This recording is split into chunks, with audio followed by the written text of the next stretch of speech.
The chorus. So first of all, it's rare in Shakespeare. It's there's similar instances in other plays. There's the prologues to Romeo and Juliet and Troilus and Cressida.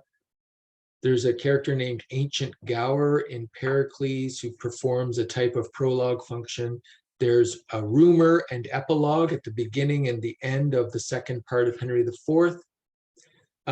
This chorus, though, this chorus is unique. It starts every act, and it's somewhat different than these other functions. The chorus says he is going to act prologue-like.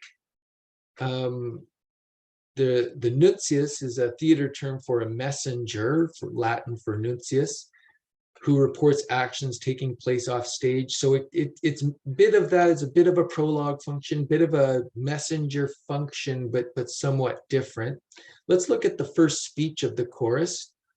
So this is the opening of the play. First lines of the play, the solitary actor comes out. I like this artistic representation of reminder of we have this jutting stage there with the yard, with the commoners standing around. We've got some tiered seats in the back. They're slightly more expensive. We've got this balcony. Well, there's the balcony here, but this tiered roof that on which was the heavens were portrayed. There's a little depiction of this cellar. So there's a trapdoor there that can represent characters coming up from either from the earth or from hell.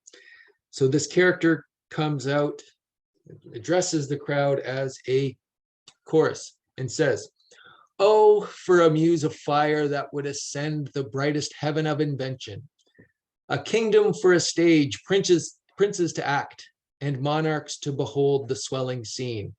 Then should the warlike Harry, like himself, assume the port of Mars, and at his heels, leashed in like hounds, should famine, sword, and fire crouch for employment.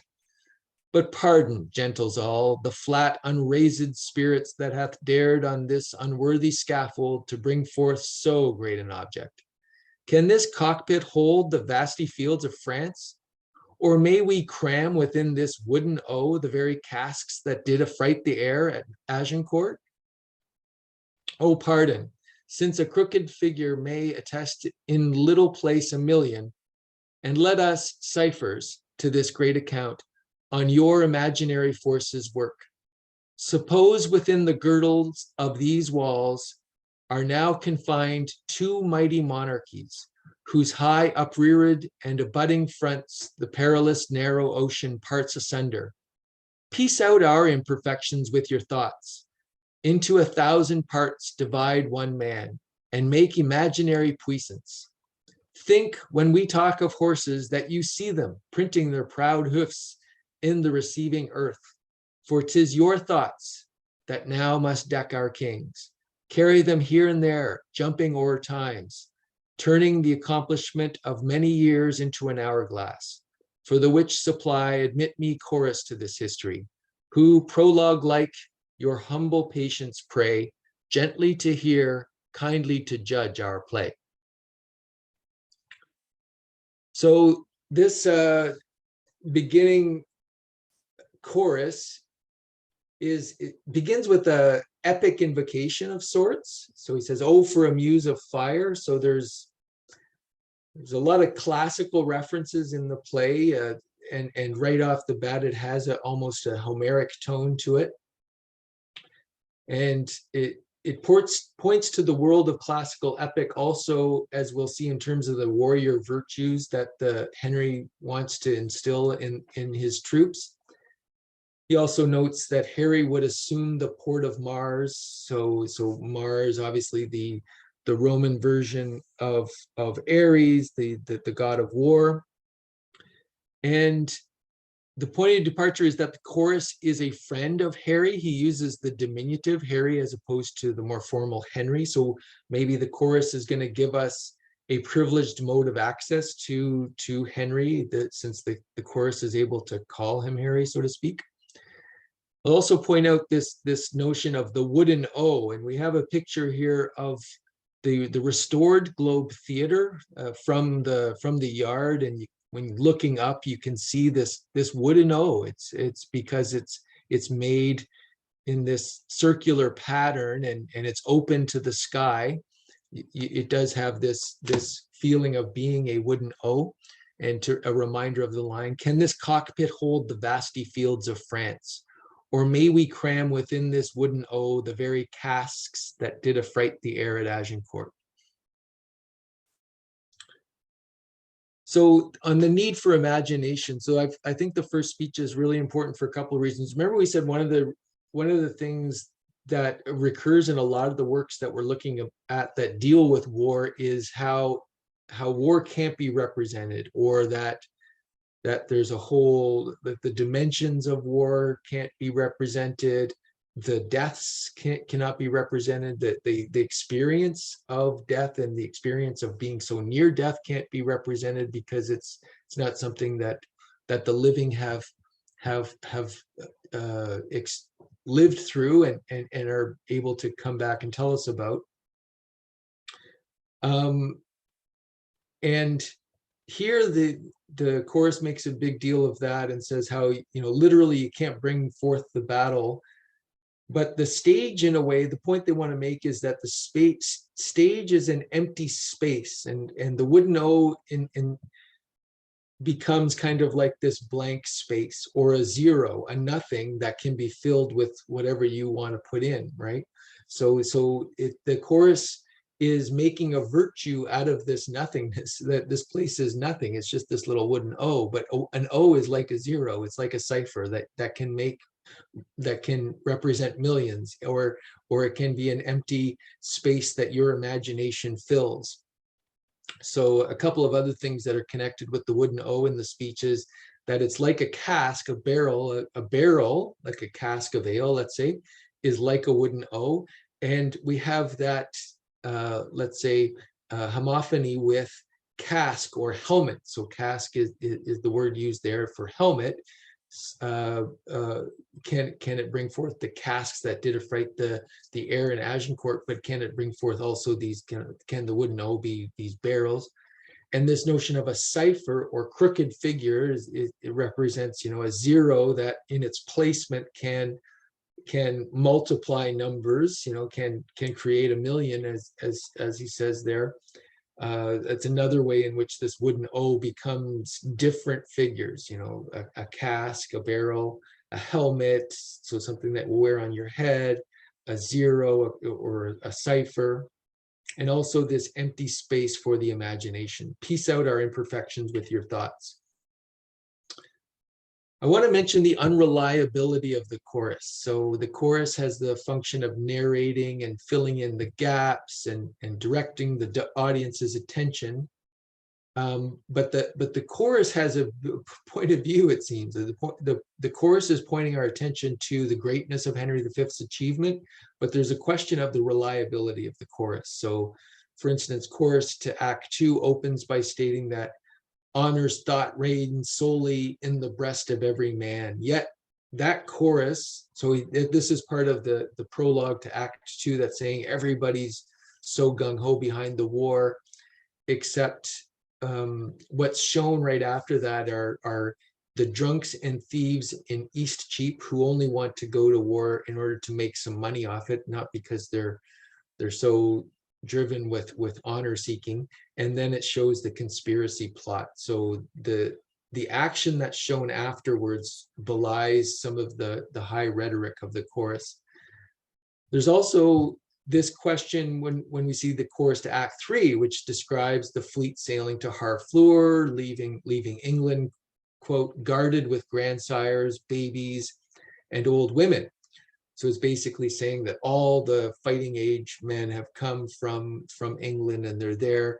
Yet earlier the decision was made in Act 1, Scene 2 to take only 1/4 of England's military strength to France, and they wanted to keep a very healthy defense there in case the Scottish were to threaten invasion from the north while they were fighting in France.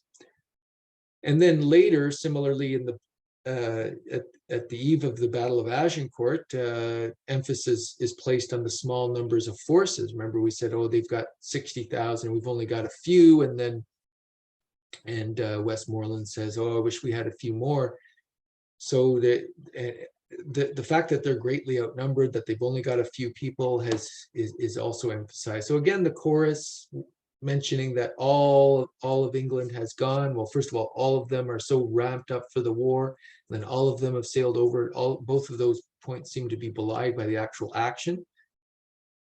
And the chorus to Act 4, and we'll look at this speech as well. We'll look at parts of it. Describes the evening before the Battle of Agincourt, with Harry providing comfort and raising the morale of the troops. So the chorus describes Henry's effect on the men. The chorus says, "Every wretch beholding him plucks comfort from his looks." Yet, as I mentioned when I did the summary, Harry only goes to the troops in disguise, so no one knows he's there, so it's not as though they're getting comfort. And rather than bringing comfort, he gets into a disagreement with them. And the chorus laments that 4 or 5 most vile and ragged foils will not represent Agincourt, yet we don't really see the battle. We only get the reports of the battle. The only swords displayed are that of Pistol and his French prisoner in Act 4, Scene 4. So there's not even 4 swords.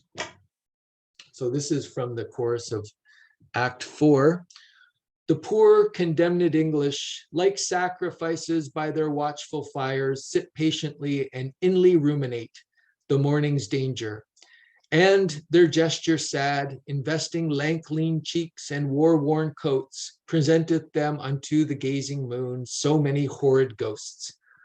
Oh, now, who will behold the royal captain of this ruined band, walking from watch to watch, from tent to tent? Let him cry, praise and glory on his head, for forth he goes and visits all his host, bids them good morrow, and with a modest smile, and calls them brothers, friends, and countrymen.